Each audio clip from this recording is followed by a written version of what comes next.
today we're going to be providing some department updates. Here's a quick agenda of the specific ones we're going to go through, but I also have an opportunity at the end for any questions and then to talk about any other projects that you should as well. These are just some of the ones with recent updates that we're going to be talking about today. So we have the East-West Tie rehabilitation, the Caribou Restoration Project, an upcoming project, which is going to be the MTO and ACOM Highway 17 and 101 restoration. So that's kind of maybe a good one for everyone to pay attention to because it's going to be all around here. We have our two mine projects that we work with as well, Alamos and Argonaut. Just a quick slide about some engagement opportunities for the future as well, and then some contact information at the end and questions. So the first project I figured we would talk about today is our Caribou Restoration Project. I'm not sure how familiar everyone is with our caribou situation going on in Michigan, but in 2014, there was a translocation of caribou to Michigan Island, but unfortunately an ice bridge formed and wolves got onto the island and decimated the population. So currently there are no caribou on Michigan Island. Oh. Yeah, it's unfortunate, but as one of our upcoming activities, it's actually been ongoing for the past few years. We are actually going to translocate some caribou from the nearby Caribou Island back to Michigan. So this has been ongoing for a couple of years. It's been related to one of the power line projects that is being funded through. So we get a certain amount of money to do the translocation, and they're going to participate in it along with BCE.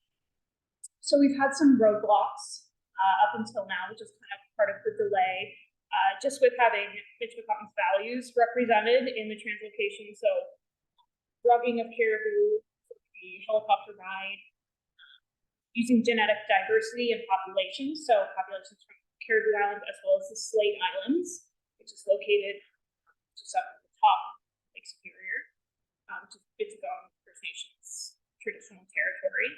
So from that island as well. And then a couple other things with helicopter requirements that we're having some issues with as well. So to translocate caribou, they need to be, first you fly really low and then you catch a big net from the helicopter. And then from there, you kind of put their legs in saddles and you take them up into the helicopter into the new island where you release them. So when there is like anesthetics used in that, it can sometimes hinder the caribou's ability to kind of move on after the fact. So we are really trying to move forward with that. At this point, the translocation won't move forward with that happening, so that's going to be a main condition that we're currently working through.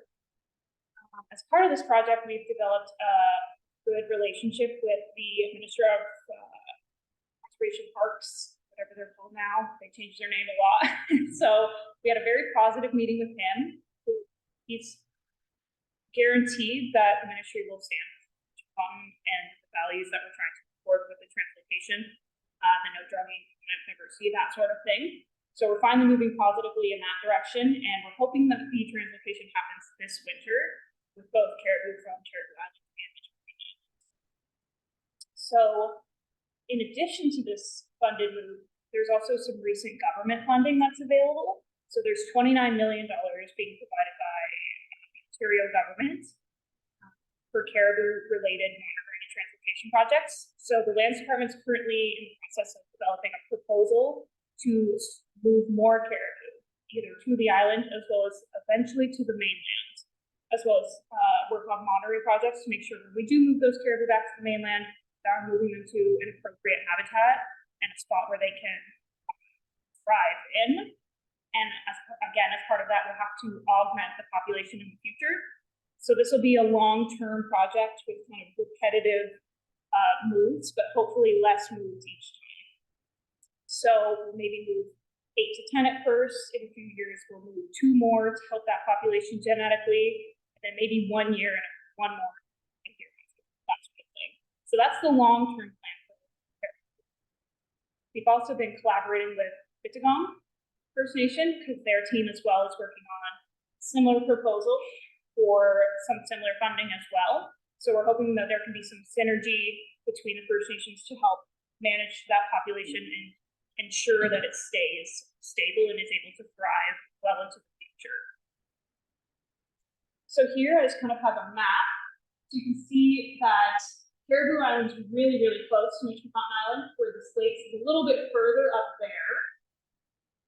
So the Caribou Island is actually a really short helicopter ride for the caribou, where the other ones, the Slate one's a little bit longer, 45 minutes-ish. So we've had success in the past with translocations without anesthetic drugs for those short helicopter flights. It's been minimal stress on the animals, which has been great, and that's why we are pushing for the conditions we are this time around.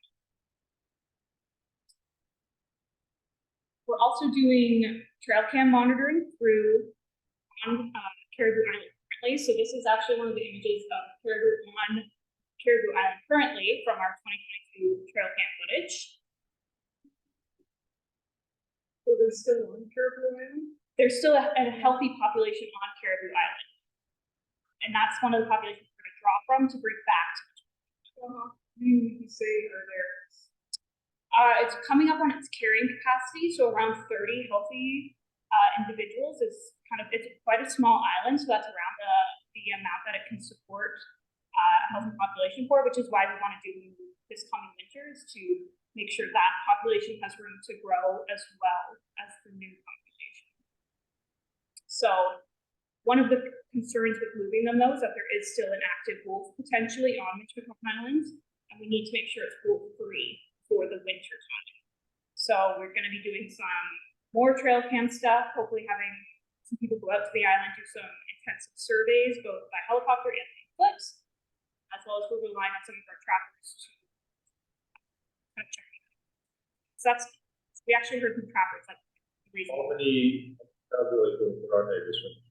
I believe it's 8 the first round. So after this winter, you're going to find out if the wolves will find them, and then you can find the wolves. So That's you the won't thing. have to go searching and nothing. All your work will be done this winter. They can tell you. Then you can go. Once you find one tower dead, then you know there's wolves on there. Then you can really get them hard dead instead of spending $30,000 trying to find if there's wolves there now. Yeah, that's been one of the challenges, is that the island is so large. Finding one wolf on the island is incredibly difficult, especially just with a few trail cams. So we went up there and we put that bait out there, and we left it there for 3 weeks, and all we did was got a fox on it. Yeah, exactly. We've baited and stuff, which Doug's been a part of, and even then we thought there was no wolves there, but we've had trappers say that they've seen wolves there, so now we're kind of in that area of confirming if there's wolves there or not. Trappers, who's the trappers? I'm not sure. It was someone saw them from across the lake. The wolves there. You can't see them across. That's 7 miles across. Not sure. In the summertime, nobody should be there. That's a park. There should be no trapping on there at all. Stephen would have, I think we were trying somewhere else, but Stephen would have the more specifics of who it was. So, but yeah, apparently they were at a cabin that's nearby and they saw them. So there's some word of mouth that there might be one there. So we just want to be extra conscious. But like I said, if you put 8 there for the first year, then it'd be feasible to go. That would definitely. And they would be hanging on. At least you know where they would be hanging on close to that. Then you would have a better chance of getting it instead of. It's good. We'll definitely have to look into that. Sorry? We have collared them in the past. The plan the chief specifically isn't really in support of collaring caribou because during the rut, the neck swells, so it can be really uncomfortable. If there was ever a chance where it didn't come off properly, that caribou would be stuck carrying on that weight. So we're actually looking at less intensive ways of monitoring the caribou. So in the future, getting either a tracking device that connects to the antler or sticks on the fur that falls off naturally. The other thing too, the reason why you don't want to go over there is because if you go down back to that Michigan Island, anyways, Michigan Island is this way, right? And the caribou always are at the grass stand. You don't come down to the east end. the food and the terrain of the country and everything else, we found that all the caribou stay up at the west end of the island. They don't come down to the east end at all. It's too rough or too whatever. That's what we were saying about. Because we went up there, we only did the west end. That's all we did, and that's where all the caribou were hanging out all the time they had. They never came down to the east end of it. It's the west end and east end of Michigan Island. Right? So if you're going to find any caribou, they said everything's at the west end, and that's where we searched. We never found nothing down at the east end. What was the train, is it like flat or? At the west end it is. It was rougher down at the east end. I've seen pictures. It's flat. Well, it's a big plateau at the west end. It just comes down like that all the way down there. And that's why they want to move this caribou on if you ever look for a helicopter ride, you go past from here to Dog River, okay? After that, the land comes down an angle. From here, it's like BC. So when this caribou, they say this caribou on the Manitoulin over there, Mission Mountain, I should say, they came down from James Bay and they converted them. In the summertime, they go back. That's why they said caribou always down there. They didn't stay down close to the lake. They came down, they fed for the winter, and they went back. They all went across the highway. So there was a big road there that used to come down and back and forth. Yes, they do go a long ways though. Yeah, there is very specific caribou corridors that they tend to use when they used to migrate up and down there. So that would kind of be one of the areas of interest where we'd be looking to translocate again into in the future is nearby those past existing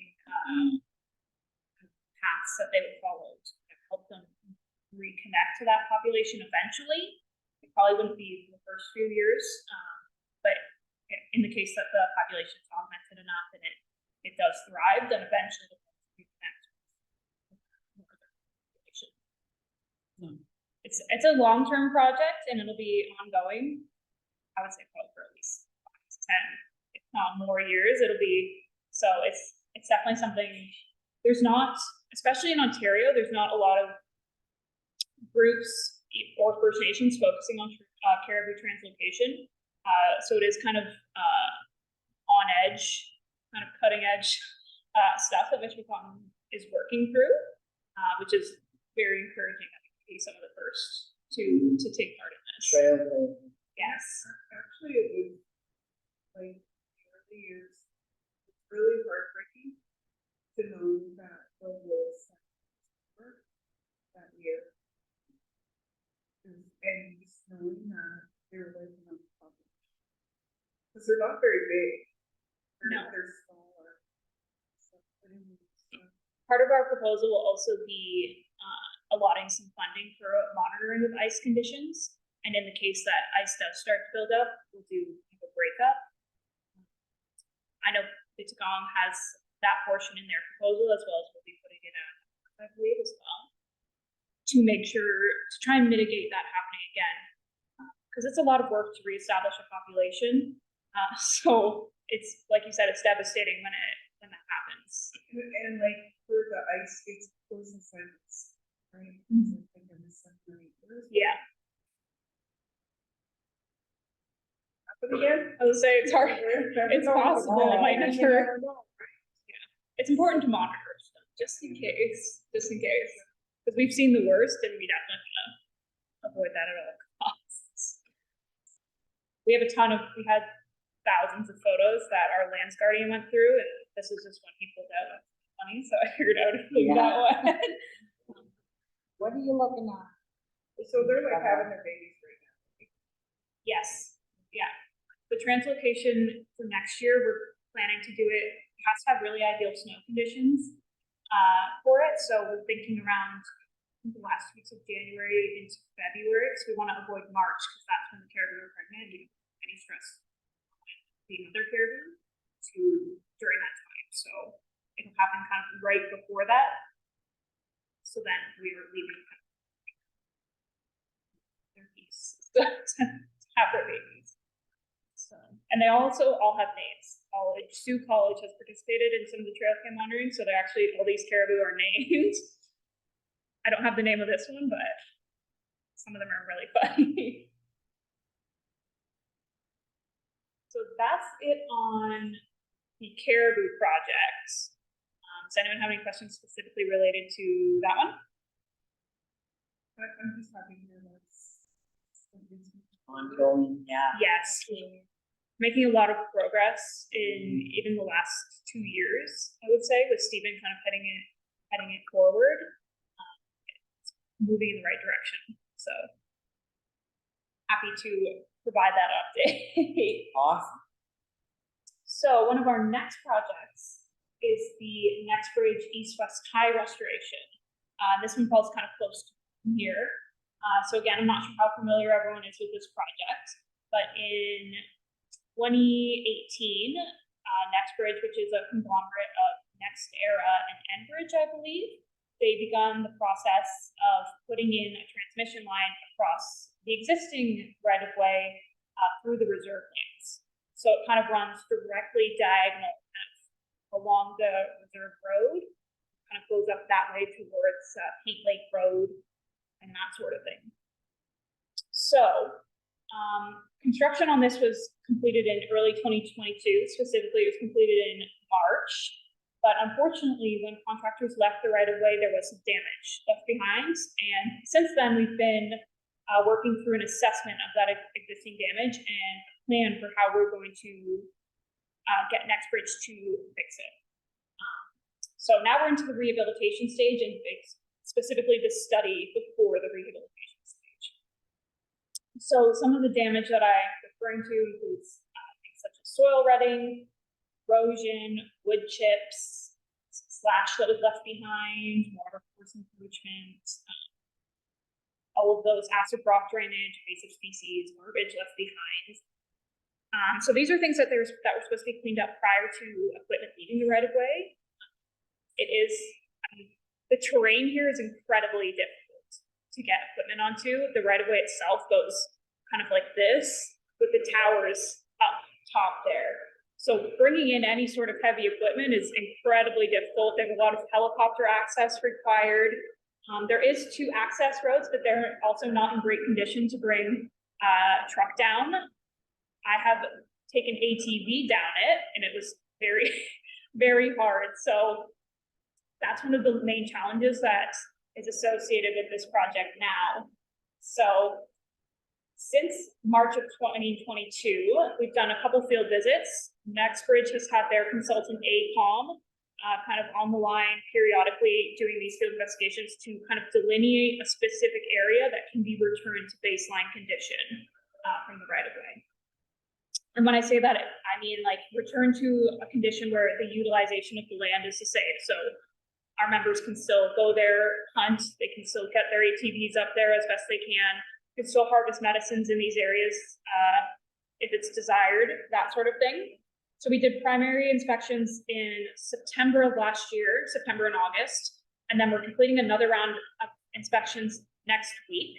So myself and our lands guardian, Matthew Stone, will be going out on the right-of-way. We'll be hiking a lot of it because the availability of helicopters is not right now with the forest fires going on. So we'll be walking the whole thing. It's 11 kilometers diagonal across the right-of-way of kind of up and down terrain, and we're going to get a map going of exactly where it needs to be, where specific work needs to be done for contractors in the future, which will probably be next season to come back onto the line and clean up those wood chips, clean up the erosion, move wood away from the water courses, all of that sort of thing. So I have a couple photos here. So you can see kind of the big towers there. Those are the newly installed transmission towers. And this runs alongside an existing transmission line that Hydro One has operated since the 60s. So it was fairly grown in when this project did take place. It involved a lot of tree clearing. It's actually was widened by 60 meters to accompany these new transmission towers. So now that's 120 meters across. So I guess I'll stand up actually.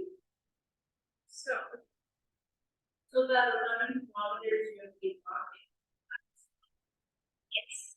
So this line actually runs all the way from Wawa to Wawa TS station on all the way to Thunder. So it's quite a long transmission line, and it's just at 11 kilometers. But it does. And this is one of the first focusing on, or when you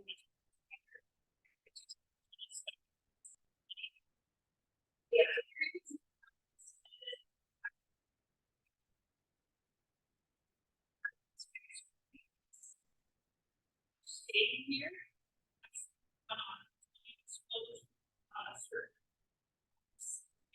generating any colored runoff.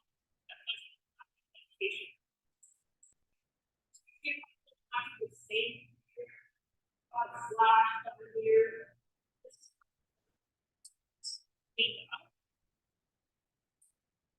You can see this one as well. This photo was taken off reserve, and these are all photos from September visits to the line. This one's actually just west of reserve lands.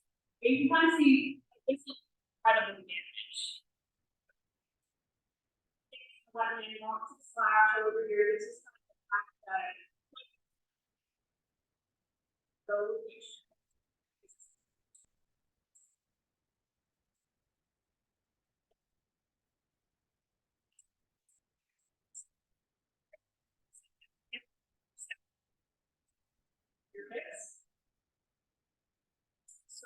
likely scenarios. Here's another one. This one is right on here.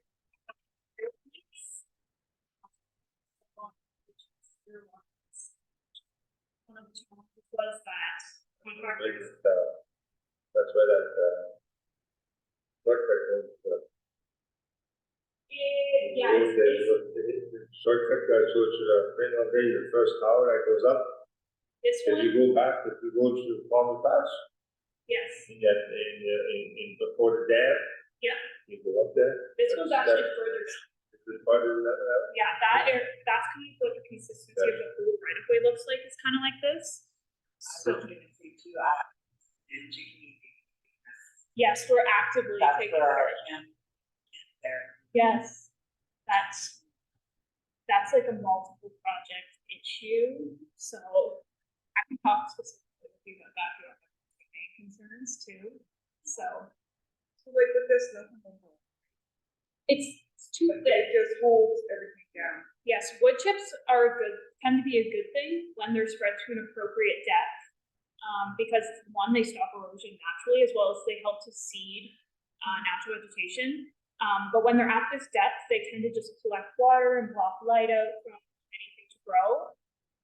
So the most likely remedy for things like this chip pile would be for Exbridge to fly in crews via helicopter, and they will have to spread them by hand and haul out anything that can't be spread by hand. And that's kind of a changing situation. We're actively trying to figure out what exactly can be done to figure this out. And that's kind of what the purpose of this mapping that we're doing next week. So I'll be very busy and very tired. So, this is probably, I've never had a more difficult project to do field work on than this one. With the terrain, it's incredibly unexpectedly difficult, so. All you gotta do it in the mosquito season. And the deer fight's coming up next week. Oh, perfect. Don't even get me started, Doug. I'm gonna have my full bug suit on. You'll see me. So that's kind of ties it up with that project, just kind of a basic synopsis of it. Is there any questions specifically related to that one? It's good. I like the pictures. It's visual. Yes. Yeah, it's good. Thank you. I like the, We have 1,000 pictures of that line too, so. oh, yeah. If anyone's interested in specific areas along that, like in Jiggabee, I was actually just out there. So, I know that's, on reserved land and traditional hunting grounds. But why, if you go in and see where a cut area is done, they're doing 10 times the amount of damage of what they're doing over there? And what can you do from over there? next bridge and that had to go over there, and they did it as best job they can to do what they did there. But you go up and where the wrong companies gone down, and there's no, you'd be ashamed of what they did and what they're doing, and what's, I'm not saying Mr. Barton or anything else, but what are people doing to claim all that back? Yeah, logging is a very difficult, I know Helen struggled a lot with this, is that there's not appropriate legislation, which is the case for so many different things, to support First Nations in requiring those things. So companies go in and they're like, well, we can do whatever we want, but we're still meeting the legislation, which is really unfortunate that there's no kind of trigger point for First Nations to properly represent themselves in that, and that is something. In other words, you had a contract with Exbridge and you got no contract with them. Exactly. So it's one of those ongoing challenges that we're trying to navigate, and there's similar situations with things like the Mining Act and even environmental assessment protocols and stuff like that. It's the legislation is just not there to support what our communities need and to hold these contractors to account properly. And even the people who are supposed to do that, such as the Ontario government, are a lot of the time lackadaisical about it.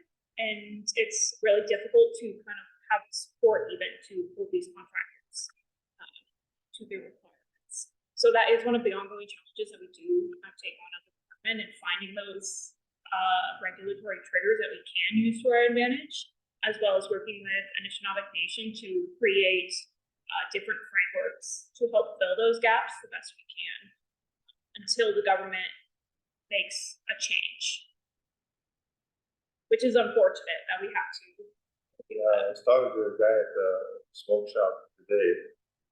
He came across the idea of these mines, the ones behind Google. I don't know if the reserve, I heard before when I was talking to Kim Bell and saying, when they pull out, they're going to restore everything. And that miner has been mining all the years. He says, he came across that, he says, they say that, but they hire a man, they pay him $7,000 a year just to stay at that site and walk around. Or that site is still open. So they said, as long as they got that one man there and that site is open, they don't have to redo anything for the next 50 years. They can pay that guy 50 years and it's still active. Now, now, what I'm saying is, does Michigan Garden have a contract saying, hey, when that mine is down, that one man's not going to be there studying for the next 50 years and doing that? So the agreements, and so we have two updates coming up. Their and they have in the agreements that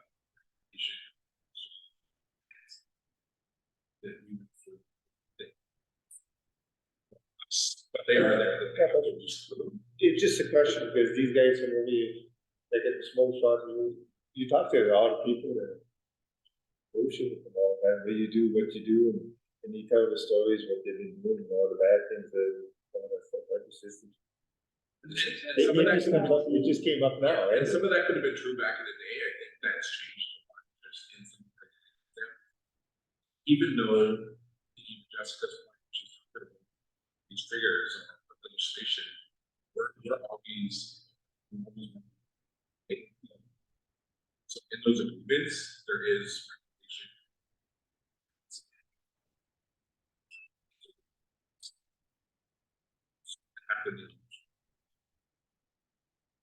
It's a long process to negotiate those things as well. And like I said, it's unfortunate that the pressure is put on the back of the First Nation to make sure that those things are being completed properly and have that account. Because a lot of First Nations don't have that capacity right now to negotiate those things. So like I said, until the Ontario government steps up and makes those changes themselves, the onus is on First Nations. You're getting all more days off, you're like 7 days a week now. You're telling me. So I guess we can move on to our next project. So while the last two have been kind of past projects ongoing, this one's actually a new one that's moving through the department. So there's gonna be some highway restoration happening along Highway 101 and Highway 17. There's gonna be, it's mainly resurfacing, but there's also gonna be some removal of hazard rocks, changing out of culverts, that sort of thing. So it's going to be, they're gonna be doing 21.6 kilometers of Highway 17, and then 18 kilometers of Highway 101, and then two of their main in-water activities will be the rehabilitation of Catfish Creek culvert, as well as a major rehabilitation of Old Woman Bay Bridge. So keep that in mind when you're thinking of traffic that this is coming up. But to date, we've had archaeological studies done, natural environment studies done, fishery studies, as well as a traditional plants and medicine study, which I do want to talk more about.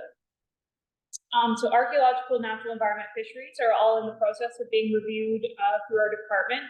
I've taken a look at a few of them. We have our consultants taking a look at a few of them, and then we will be providing commentary back to MTO and ACOM, and they'll have to kind of take that commentary into account as part of this is going through an environmental assessment process, which is a federal and provincial process that regulates large-scale projects happening in the province, and that regulation is what triggers consultation with the First Nation, as well as public stakeholders, and it requires them to consider economic, social, cultural, whole slew of different things as part of their project, and take into account commentary provided by those stakeholders. So that's the process we're in right now, is providing that commentary. So, well, this one's just kind of an update. If you do have any values or anything in that area, I'd be happy to chat about them, and we can make sure that they're really protected. So, construction set to occur in 2024. So we're still kind of in the early stages of it. Right now, there is currently engineering fieldwork being done. So pavement investigations, things to do with foundations, different surveying activities. So if you are seeing people kind of along those two highway sections, so we have 101 kind of passed through Wawa and up to the Hop Junction turnoff there. And then we also have the Highway 17 downtown up from Old Woman Bay, kind of halfway up to Wawa. So those are the areas that you might be seeing a lot of traffic, kind of construction things going on. In the big structure, they did the floor, the pavement, the Yes. drilling, and there's a lot of people that walk and go in other places. But they didn't fill in some holes. So people that are walking and jogging. Yeah, so, but anyways, that's one thing. Yeah, that That would have, was happening last year. yeah, that's definitely would have been part of it, and I'm surprised that they didn't put the school, because that is a major health Yeah, and safety. actually it was, and then you took a picture of it. Oh, I would love And to. posted it. Actually, yeah. Well, I'd love to, if there is any other specific areas. I'm I pretty can- sure it was her. Yeah, I could ask her. Yes, please, because I can bring that back. Bring that back directly to MTO and ACOM and be like, this, you are leaving these in place, you have to clean them up, and this is why we're going to such effort to make the commentary that we do and to hold you to account for these different things. This is what you've done in the past, but this isn't what you're going to do in the future. Make sure you're not doing that. But usually, even if I see a bump on the road there, I stop in the NGO office. Right, next day, that 100%, that bump is fixed. That hole is fixed. Yeah, But you gotta be quiet. If nobody bitches about it, you don't know about it. But if Yeah. you tell them there's holes there, a rough spot. yeah, and I think us as a department, we want to take some of that pressure off the individual as well, and kind of, because it can be nerve-wracking to approach like ministry or something like that with a problem that's right here is minor. So we're happy to do that on community's behalf and kind of take on that technical conversation if that's required. So then you're not going to the MTO. The MTO office is right Is it on the down, highway there? where the shit ponds are. Yeah. Right there. If you see them parked on the side of the road, just pick anybody up and stop them, tell them. Yeah, it can be, especially because you're not. Either Furnival or else you see a ministry truck. He's the big boss, he's the one that you talk to him, that's good. See them up there in the road. But one thing I wanted to specifically talk more about, I talk a lot, see, so it's the traditional plants and medicine study that we've been working on. So we had Becky Thomas, I'm not sure if everyone's familiar with her, she actually participated in the study, and I think it's Jackie Tangi potentially helped her out. That's me and Oh. Carla. Perfect, sorry. I was gonna say. I'm like, who else was there? Okay, yeah, so that was done. So you have knowledge of this then. I do. I'm not clicking in the names here. But yeah, that one was done. We're actively working on writing the report. So I'm getting that ready to send to Becky imminently. Just because the report writing is quite a lot, so we're gonna take that on internally for this one and then kind of provide a template for the next ones. But right now, we've worked with Becky to develop something called the I scale. So right now in Ontario, globally, all that, there's something called the NatureServe ranking system, and it's how things globally are ranked in terms of plants, species at risk. It's how they're kind of ranked in threatened, at risk, that sort of framework. So, but that scale does not account for First Nations use of plants and medicines, which is obviously essential in their importance as well as their abundance, that sort of thing. So with Becky, we've actually adapted that S scale, G scale, so subnational, national, global one to fit a First Nations perspective. So we've worked with Becky to kind of figure out some approximate rankings for some of the species that were found in the field. And we're going to be providing that framework to the MTO, not the specific rankings or any of the plants we found, because that's obviously confidential, but we'll be introducing them to this concept of the I scale, and that's something we'll be using in the future for all of our studies. We're going to be requesting more traditional plants and medicine studies from power line projects, highway projects, that sort of thing. But basically, we're going to use the information that was collected, and we're going to pick a couple key areas. We're going to put in place mitigation strategies to protect those plants. So myself and Matt, we visited some of the sites that you were at, and staked those areas, and those stakes are still standing. I saw some surveying stakes; they are not, but those ones, you guys counted those in good. So those are still standing, and we've selected, I think, 8 areas where we're going to put in specific mitigations, such as sediment fencing, no parking, no walking, winter conscription if necessary, all those different things to protect those vital areas like bogs. I'm not sure I understand. Like bogs, wetlands, that sort of deal. And then any of the areas that are in immediate danger, like things that are right off the highway that aren't going to be able to be fenced around, we're going to put out a notification for community members to harvest those different species. As well as even the areas that are protected, I think I'm going to put out the notification to harvest if necessary, just in case, but those plants will continue to exist throughout and after the project. And then we'll also have an environmental monitor on site during the construction activities to monitor, to make sure those areas are buffers, fences are in fact being respected. So we'll be adding those checks and balances in back end to make sure that MTO being held to their word. I think that's the main stuff. And that list of species will be provided in likely the weekly newsletter. And they'll all have different specific times for harvest as well. So that'll kind of be incorporated into them, and they are best harvested, and I'm going to put back these. With the dogs on harvesting, I've been up in the 101 and the Harvest 17, and I see they go in and out of swamps on the side of the highway where the moose come and eat and drink all the time. Filling them in? Yes, they're pulling them in, yes. you got one of there, that these 5 spots, beautiful blue spots, used to come over there, they've got a parking lot, and that, they sold it up in parking lot before.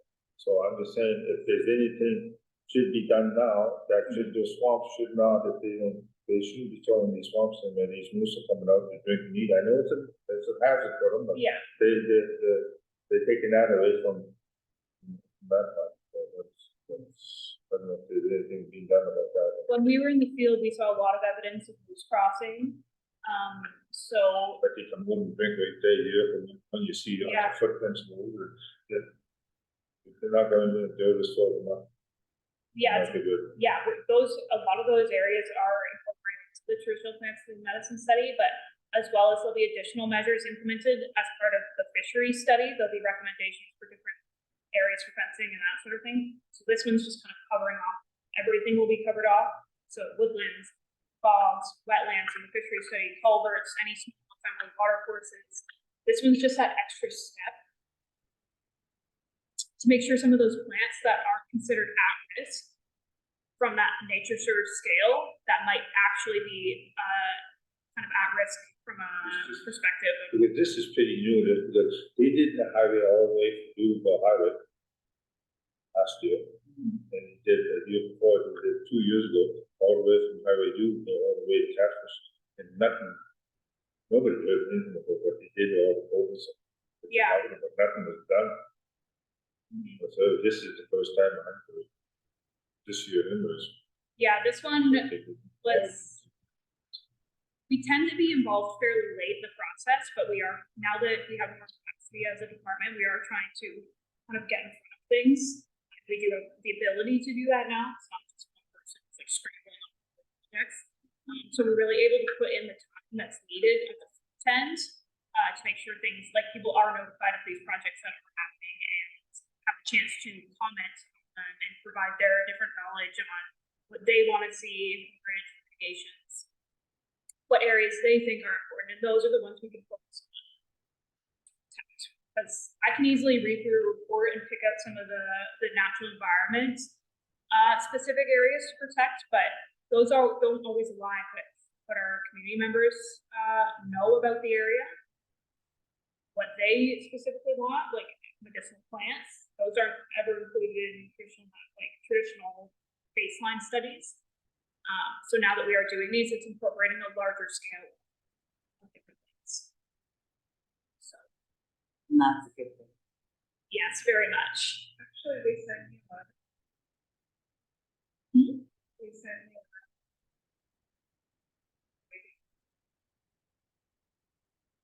Something on that. Yes. The other side. But Get on it. no, but this is good. That's part of that. That's good. that Yeah, I EA don't, process. I didn't see anything. Plans. Well, that's the thing. They tend to give you bare minimum information on those sort of things until you ask for it. Yeah. But there's always the struggle of, well, what do I ask for? I don't know anything about pavement. But that's the first time they ever sent a letter, and they did a bridges. Yes. Yeah, there's recent amendments to the legislation that allows, that is now kind of focused in on that. I think it was 2020 that they did that. So that's probably why you didn't see those past ones. But like I said, That's good. yeah, the big part of this project is Old Woman's Bay Bridge. So that has had heavy archaeology studies on it.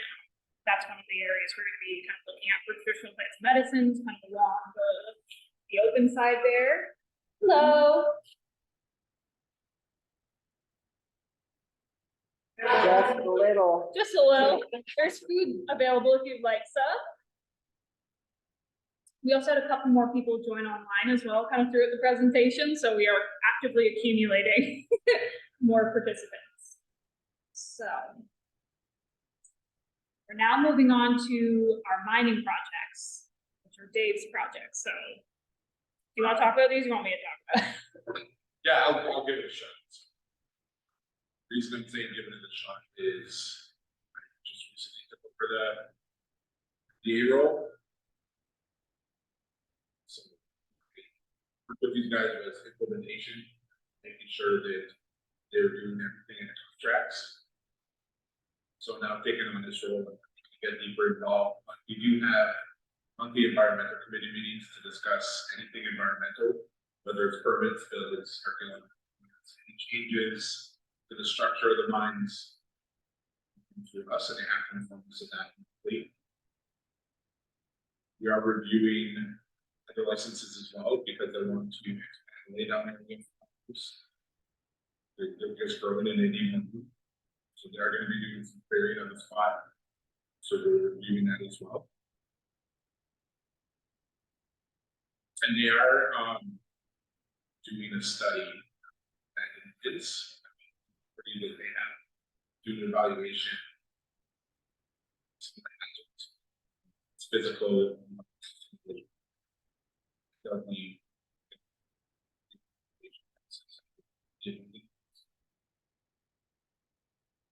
And we're also working. How about later?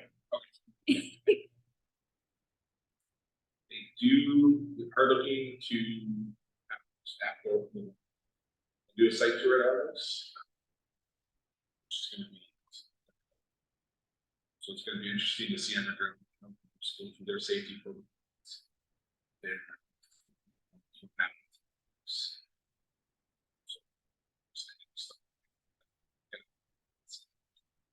Big hole. Big hole. I'm skipping out on that one. Yeah, Yeah, I would too. I would go on under that. I'm intrigued. I don't know if it costs a little bit. I'll go with you. You hold my head down there, Doug. Yeah, I'll go down. I haven't been down there. There's some safety ones that the trucks coming.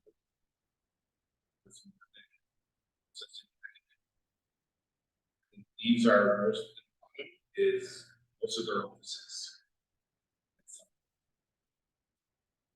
They have their labs there, they have their HR.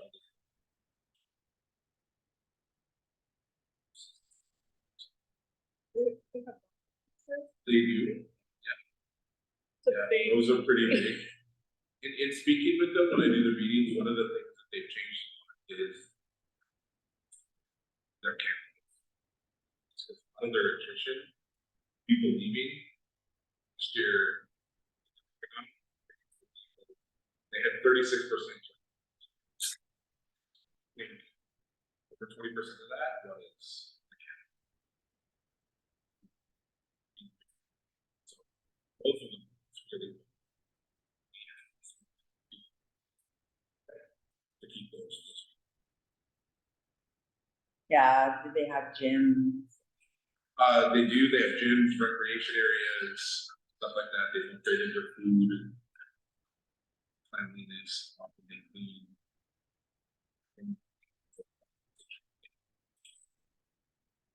Yeah, but that was a big thing to do that. Some people felt unsafe. Oh. Interesting. I think it is. Well, I don't know, I think it is. you go up there sometimes and you see about 5 or 6 white vans, and when they get out, the contractors, and they got dogs, they're running through all the bunkhouses. Yeah. They're taking, drug tests on everybody that's coming through the gate and everything else. That's a good thing. And that's, it's a random, it's a random thing. Turnover. If you say the other people that wanna stay and everything else, I'll take the example at farms, the bunkhouse. No, the CP guys don't wanna stay at the bunkhouse because there's an old woman picking their food. So you wanna pay them all. So they got some old woman sticking their feet in the bunkhouse and they got a beautiful bunkhouse.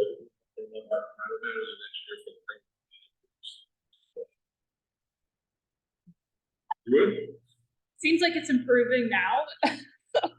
But Alamos is one of the mines that we do a really positive relationship with. They actively supply their permits to us and for things even as minor as forestry resources licenses to more prominent permitting, such as closure plan amendments, which discusses those kind of final steps in the mine's life for closure. And our consultants have been through those fine tooth comb. We have plans for kind of native seeding, medicinal plant seeding, just, things that are beyond the bare minimum to have those places put back to, as, they'll never be back to what they were, but back to a functioning ecosystem that they are. So maybe eventually they'll be able to get back to what they were. Yes, we have quite a few projects going on between them. One of them is the bat rehabilitation habitat. So they've made like an artificial cave at one point. They're putting up a ton of bat houses through non-disturbed areas. So it's kind of a slow process where those don't count as, like, those aren't rehabilitation at the end of the way for the project, but they're active things they're trying to do along the way to kind of up their environmental, I guess, consideration, if that makes sense. We did a site visit with them, surface.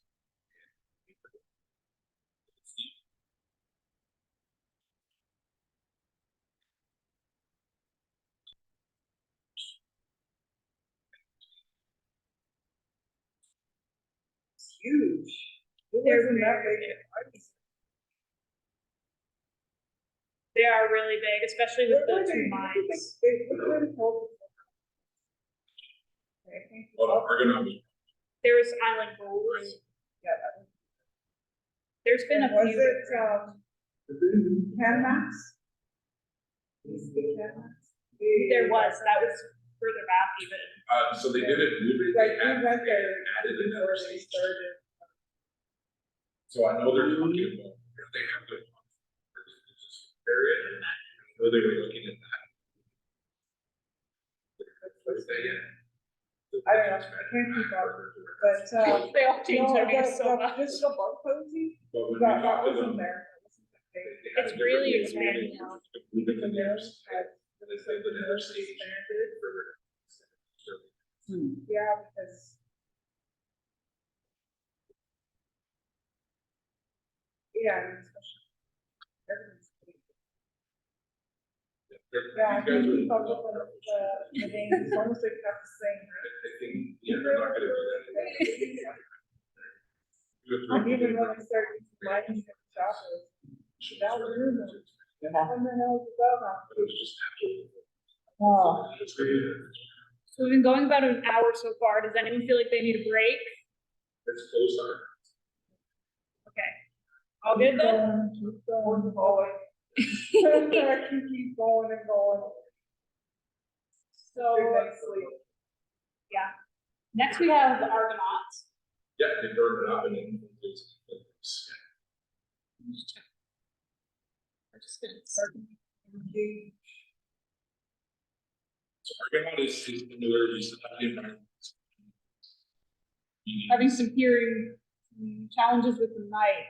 Is it okay now and for everyone online, the mic?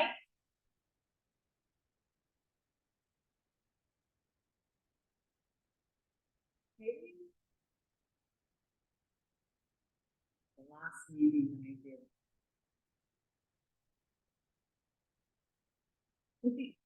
Is the audio okay on the online meeting?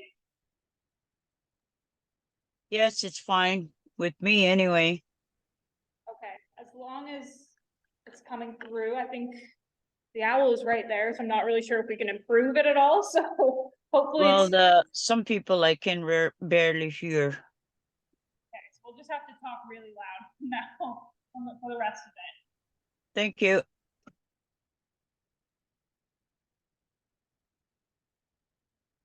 So now we're on to our next line, which is Argonauts.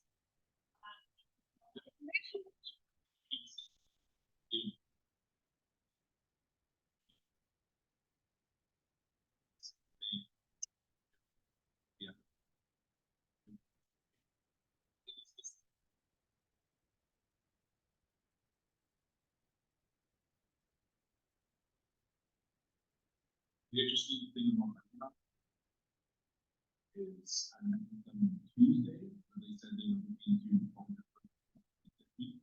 They actually did it.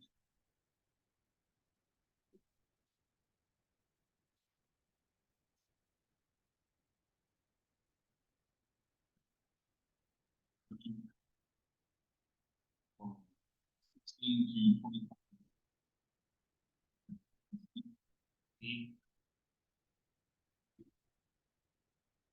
Well, one of the things I want to the agreement.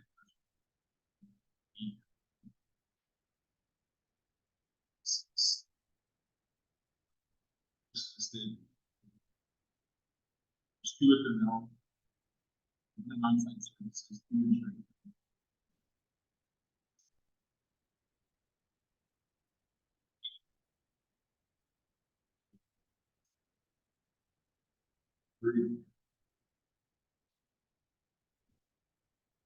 They want to.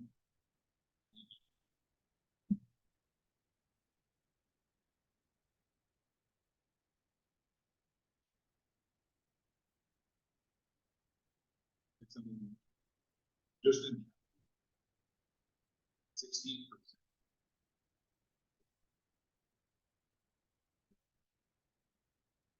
But as much as we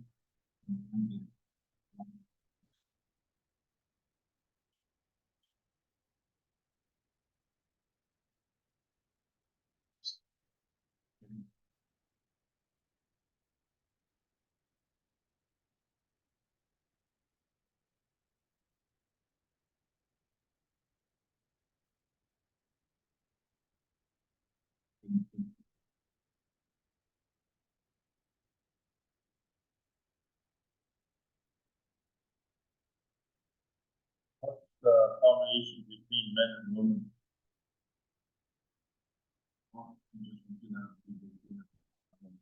Like 6 people, you only have 6 members there, so. Or it was 6 members. No, I the 6.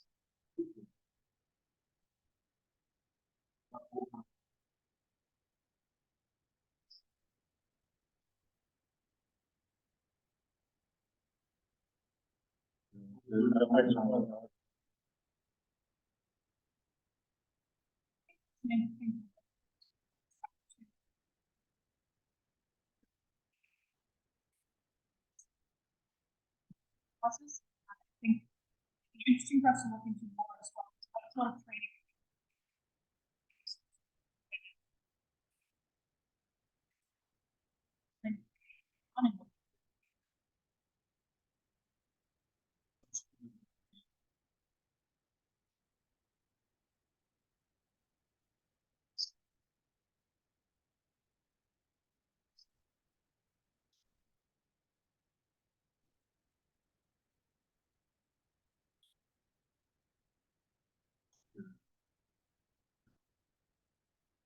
See a restaurant over there, you call, they don't do no hunting. Walking, one walking too. Man could be on this side, woman could be on the other side. When you go in there, it's right. And you're in there, and everything else, and the opposite, you off both sides, you mean, it's the other person can't get out, right? And just the other person gets on and off, is hard, and after a while, feels like male team, so I guess I wouldn't see any problem with that, I know two populations. So, again, so There's a woman supervisor there now, who just came to Jamaica. She enforced the woman by 25%. The workforce, 25% woman, looking in the mind. She's so hiring more and more. Supervisor there now. American woman, I think she, making the boys are saying, you see, she can do that. Woman hiring more. giving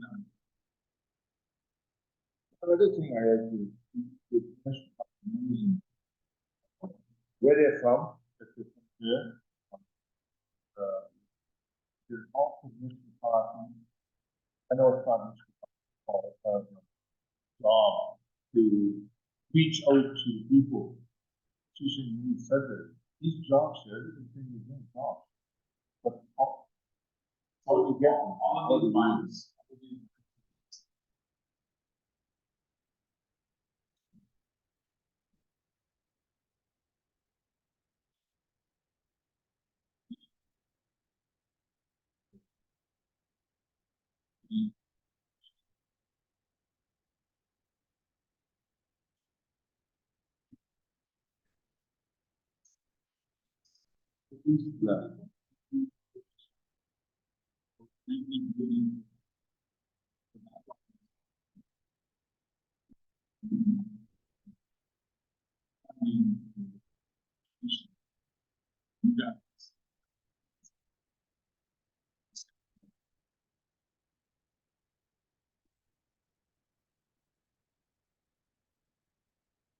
That's the open kitchen, right? Or you start to, you could fucking drive, you know, education, drive, you could fuck around the horn. You train to do that kind of stuff. And again, people. well, That's about.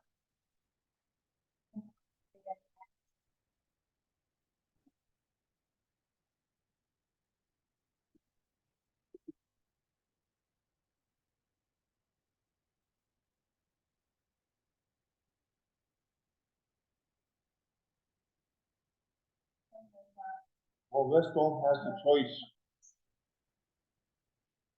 For this. Six, and then not everybody identifies. Yeah, that's a department safety member or safety. Another thing for working on, if your address is in the. You have to be. We are working on that though, I heard that they might have a bus coming out, and we got bunk houses coming up soon. To the, starting to one guy today, he says, the future, they're gonna have a bus there, also bunk house. You can have a bunk house, or you can either stay at the bunk house and drive back and forth. Some.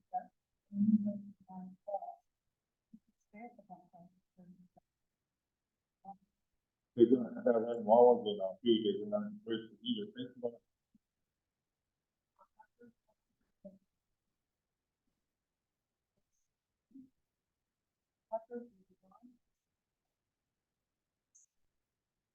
In the road, that it's not road up between Motion and, and Doolittle. In fact, they're gonna do all the heavy equipment, they don't want it on the highway no more, so they're starting to cut already, I don't know if you know. No, already cutting already. Yeah, that was up there before. Then from,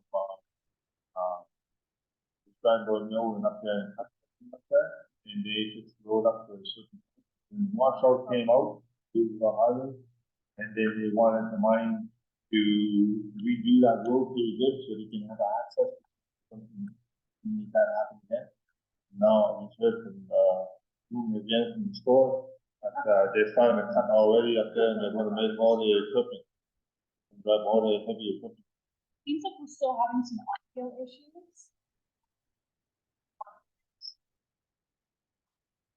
Quiet. Maybe we'll. Yeah, I was gonna say, maybe we'll just have to speak up in volume a little bit, sorry. Here. You should be able to hear me, right here. I'm kind of a yeller too, so, but just in general, we can just, everyone needs to speak a little bit louder.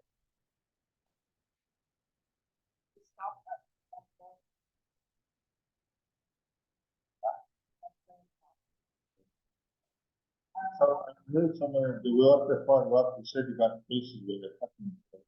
It could be the focus for the.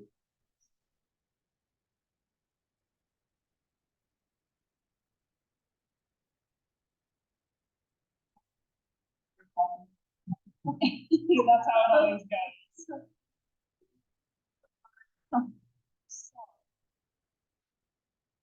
Yes.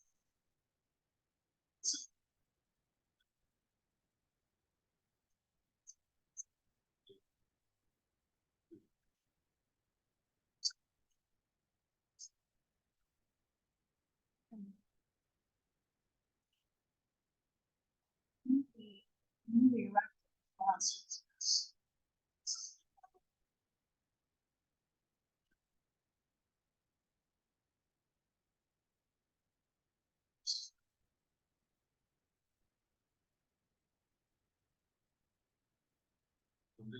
This is the area.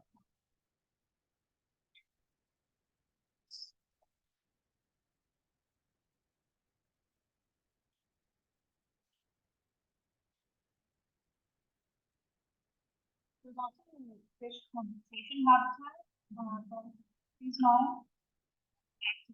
Kind of being out there last, beginning of May, really filling. So they come plug out. So they compensate for that. So they actually dug out an area, turned it into fish habitat. We put some fun fishes and things, logs and stuff. Some pieces.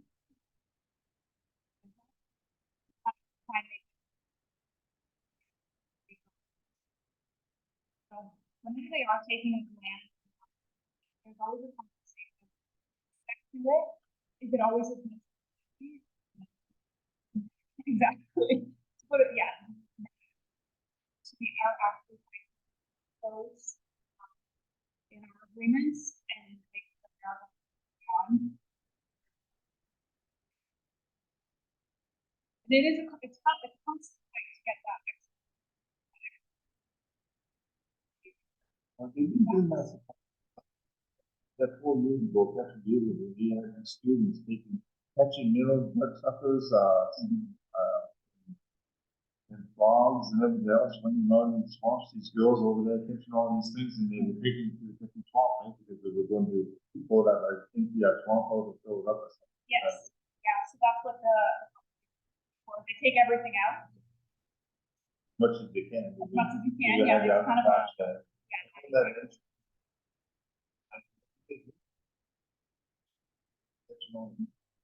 Bloodsuckers, whatever the infection. Oh my. Was doing that, so, yeah, I can relate that to. So that kind of brings us to, anyone have any questions specifically related to the, not mine? Okay, so we're through some of our main project updates, some of our like kind of we can go back to the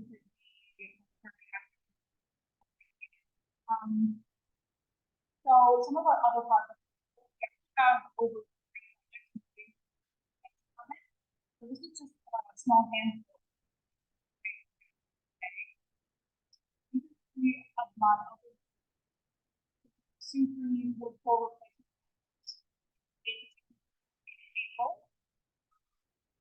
project's still in the beginning of it, so that one runs from 2 up to Montreal River. Interested, but like that area.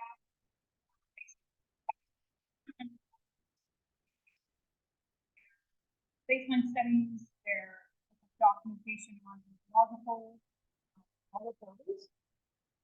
And we're kind of at a place where we're going to be, we can negotiate being involved with like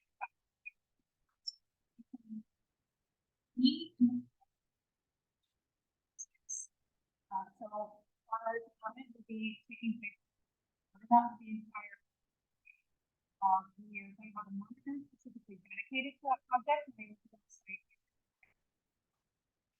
So it'll be full-time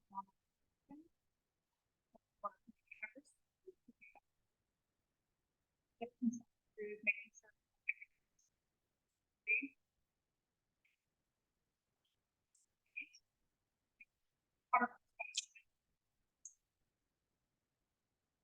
so we're saying when we convert next. So if you have any questions about that one, I can speak specifically with you. A lot of information on that specific project.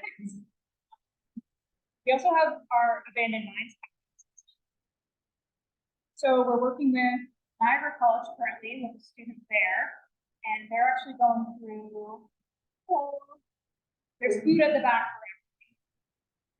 So, yeah, so we're working through kind of get a better understanding where are abandoned mines. There's over 6,000 abandoned mines in Ontario. And obviously there's not a ton of mining down south, so a high degree of that is in northern Ontario. Specific actually in that. So you can see this is just a portion of it. That's just as they specifically write. You can see Wawa in there, so that's just what's around here. And these span all over the province. So we're looking to better understand what state these mines are currently in. If there is ecological hazards, environmental hazards, if there's contaminants, if there's a hole somewhere in the ground, the fence is falling down, if fence was ever put up. So we have a student working through these mines, trying to categorize them, and just so we have one big document of all of the mines. And then from there, our student will be formulating a report that can dive deeper into three specific abandoned mines. And so I hope that this will kind of act as a basis for future students to work on, maybe a summer student in the land department, maybe another college student in the future, just so we can keep on top and better understand what their ready is. We're actively working with Alamos because they have, and Argonaut, there's a handful of abandoned mines that they're immediately before remediating.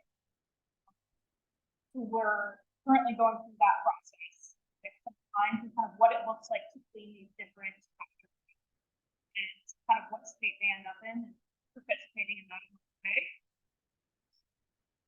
When I was a kid, we used to go with my mom husband. And there was a mine out there, the Riverberry mine. Okay.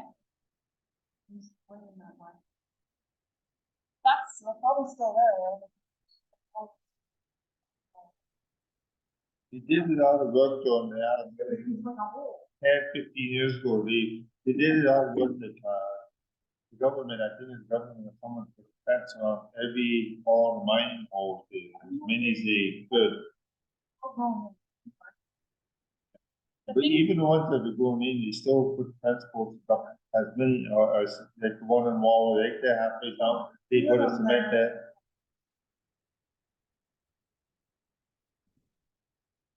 the thing is that it's 6,000 known abandoned mines. Tracking through the 1900s into even up to the 1980s, it's not very good. So people are actively finding these land use.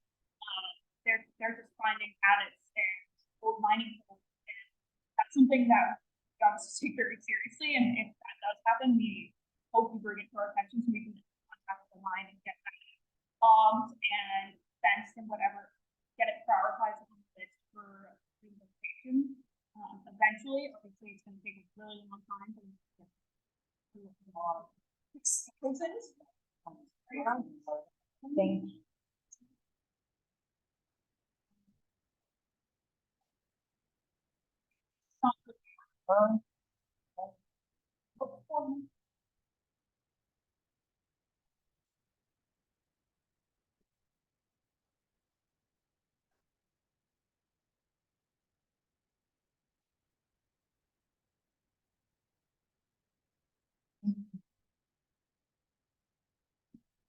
Very simple answer to that. It's that we don't know.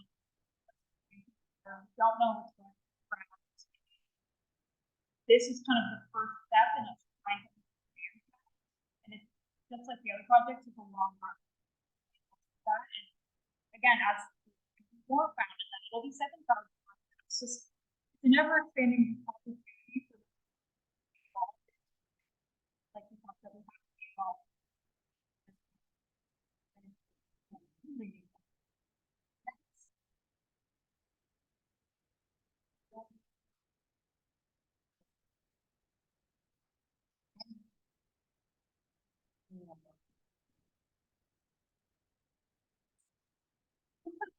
Your conversation. Good talking about that.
That was in 1986, so has something been done? No. I was gonna say, I'm not aware of it, so. What was that? That the survey down over there, good, school, named Danny Bell was hired to take them out. We're checking the water or whatever, or the ground or whatever, so, you know, survey every 50 years, nothing, that's nobody. Just like when you go get your eyes, you get your eyes checked every year or every 2 years, that you can see there's something going on there. And that's what's gonna have to be done with all these. Do you have the money? Do you have the time? Thing is, a lot of the time there is funding available from the government. They're happy to dish out the money. The challenge is always finding something to do that, because again, there's so many projects already taking on other ones, so hiring more staff, like a water quality specialist, will only increase the ability to do more studies. Like you said, 50 years is not When you come to down there, you say you need structures, so, you know, you can create me and say, hey, we'll take that tank for water, write it down, and what you want, tell me how to do it. You don't need a specialist to do it, you just need someone to go and do it. exactly. And then you can have one specialist to do all, multiple. So that is the ultimate plan. Once we have our specialists, we have kind of that program developed on where we need the samples, we have a bunch of community members trained on how to properly take those samples, so that we can build that plan and have community members participating and building capacity as a community, rather than outsourcing to. And it comes down to for education, that you don't need high education, so that you just need willpower and some people to go and do it. Yeah.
We incorporated more. We have a fish back monitoring study. We also have fishing derby, and that'll be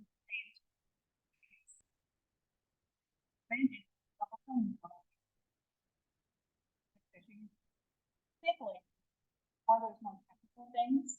Because right now, that currently starting, that could be somewhere, could be 5 different places every day of the week.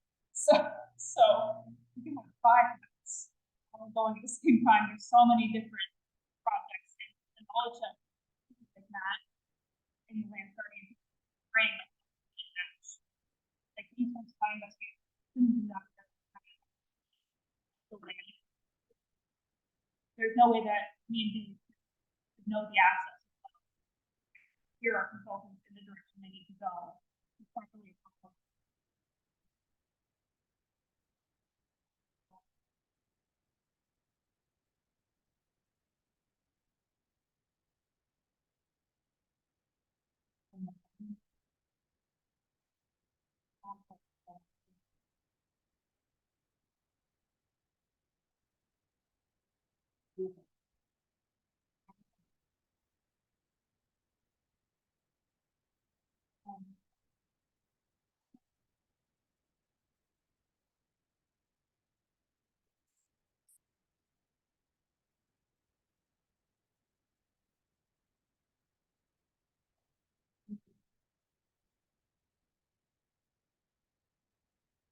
Yeah,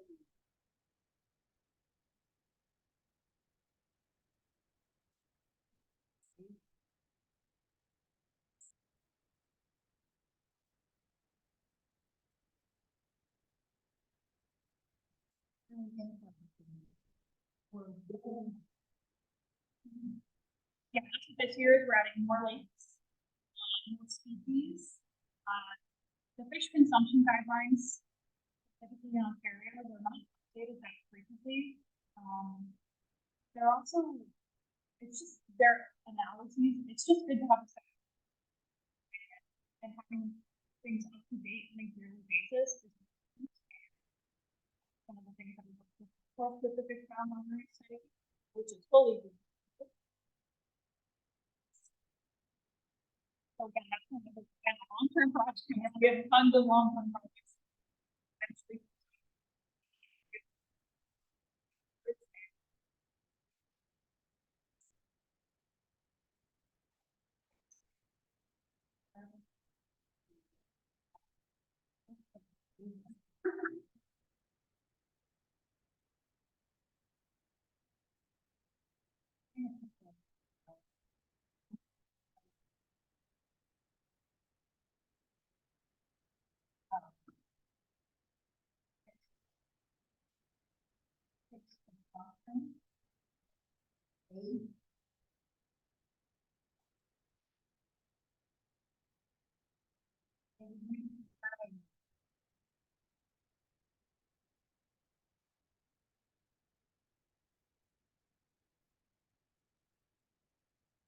Unfortunately, that's not that uncommon. Michigan has brought forward a ton of different issues for the Ontario government specifically, and it has triggered a ton of factors. Specifically related to different theories, things, for us, and all that. So, but that is unfortunately not actually keeping more than they're keeping their contract. Furthermore, you're saying that people may not, like, first, I've been trying to come to these meetings ever since Helen started them all, and, you know, only missed one so far. And like you said, all the work you guys have been doing and everything else. I noticed that every coming to these meetings, and for the band, for all the band members off and on reserve, if you don't come to these meetings, participate and listen, your job over there, you're not doing nothing. Because to me, and listen to all this, what everybody's doing and trying to do, you have to come to these meetings and understand these things, you know, and be involved. Because if you're not, you guys are not doing nothing for us. Because you know what I mean, though, right? That, you know.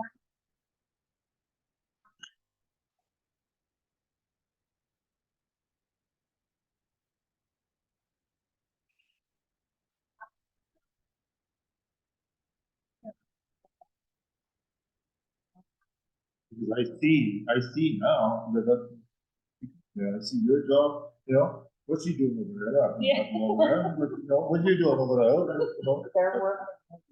yeah, but you gotta come to these meetings and participate in this, you know, see what everybody's doing. That's one thing we're kind of. So I was gonna say, it's not just hearing, but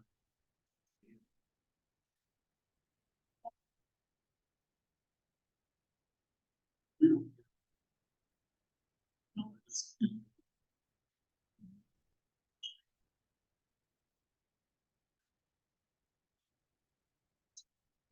you get the, you want to be.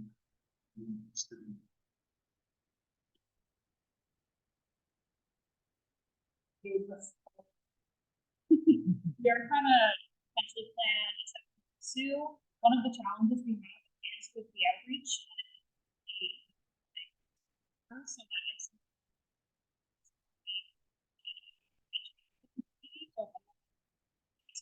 preferences. We any opinions that might be helpful in that.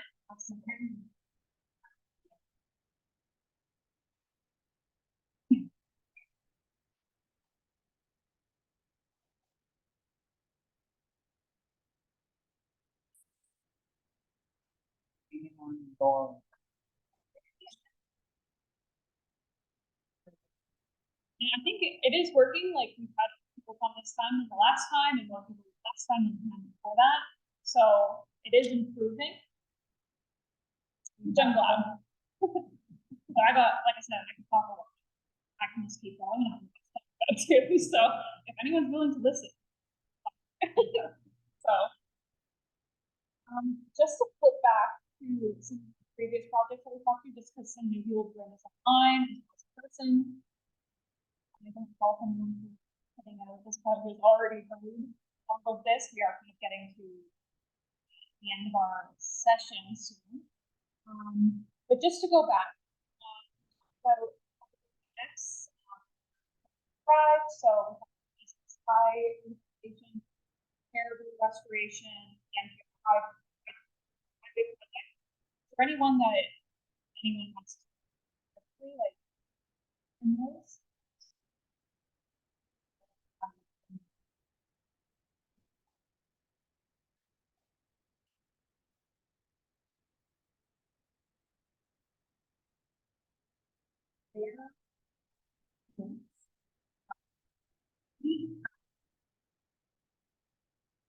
She said they named them all. Yeah, they need them all.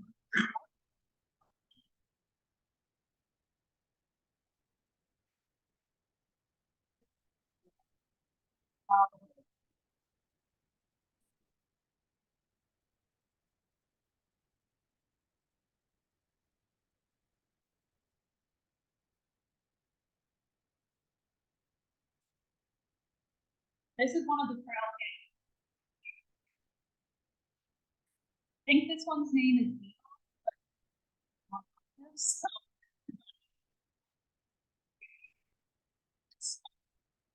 We spent a lot of money there to set these programs, right? If they were going to do that, we should put it, really don't have to have programs. Look at, we should go to, put a tower up, and then go by satellite and say, hey, you can watch the cars and all that stuff, you know? You should be able to do that.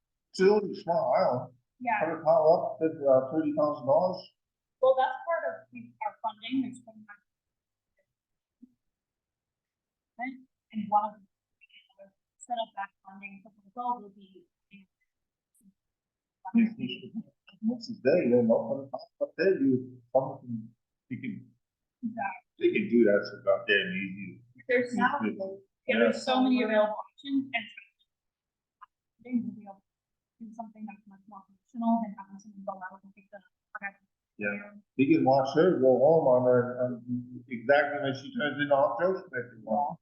Yeah, now. Yeah, down Montreal River, he hit you down Montreal River and you, at the mile hill, they'll pick you up again.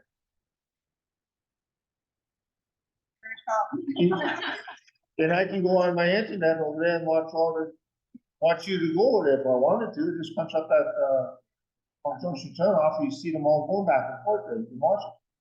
Just put ring doorbell cams. I think.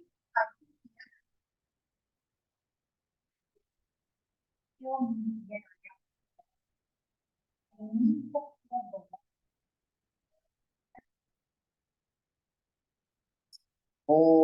okay.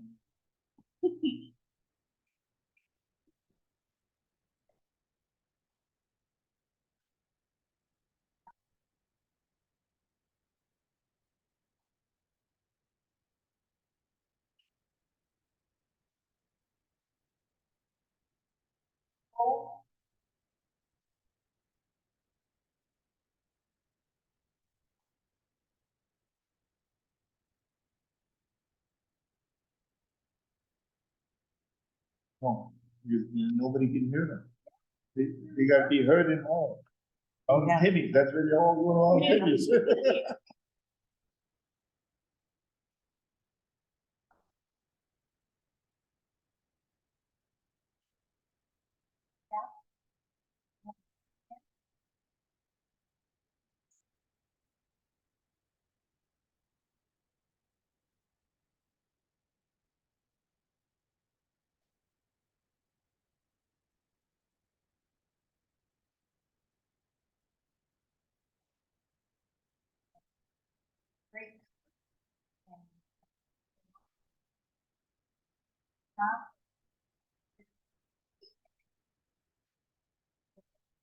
Thank you.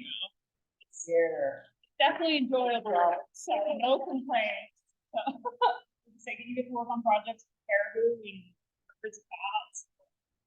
Have a problem with that. But, is there any other, does anyone want me to go over anything specific? Or do we draw?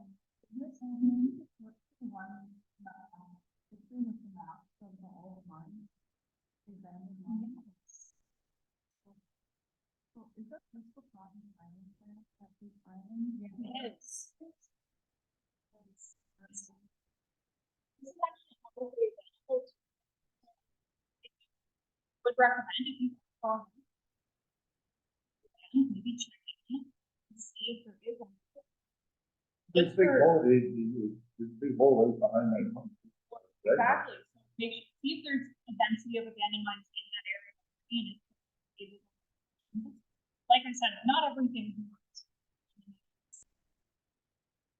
It's good to be aware of that. Actually be something there.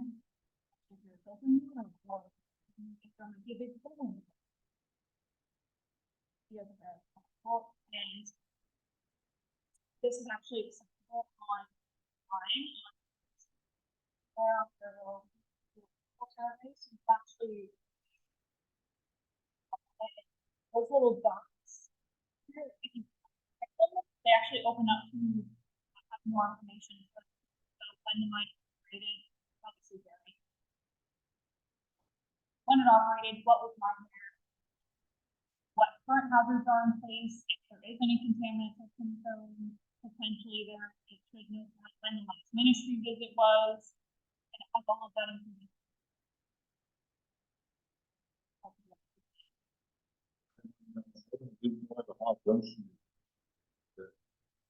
On the North House Junction.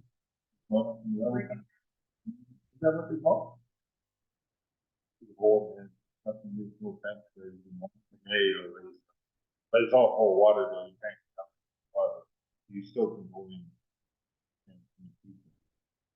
I'll send an email with this presentation, the recording, and I'll also include a link to this website.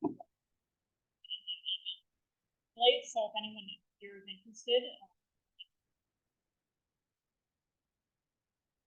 Yeah, well, it's not, these things are available, but again, it's not well known.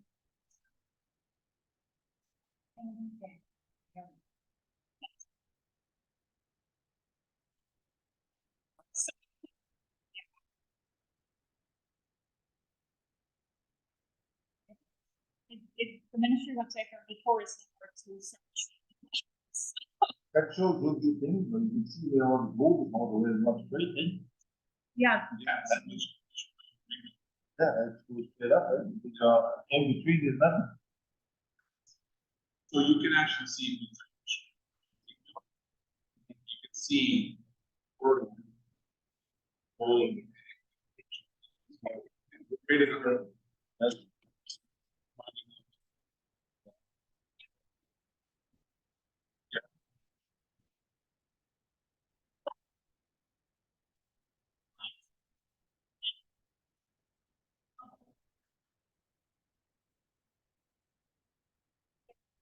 yeah, that's it. It's starting on, right over there.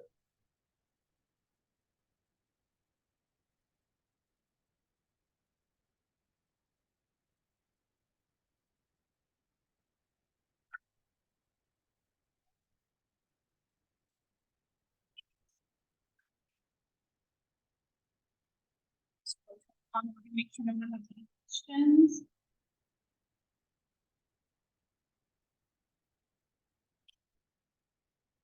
So it seems like we're still having issues in the audio, so we'll have to fix that in the end, but I will stop the recording now.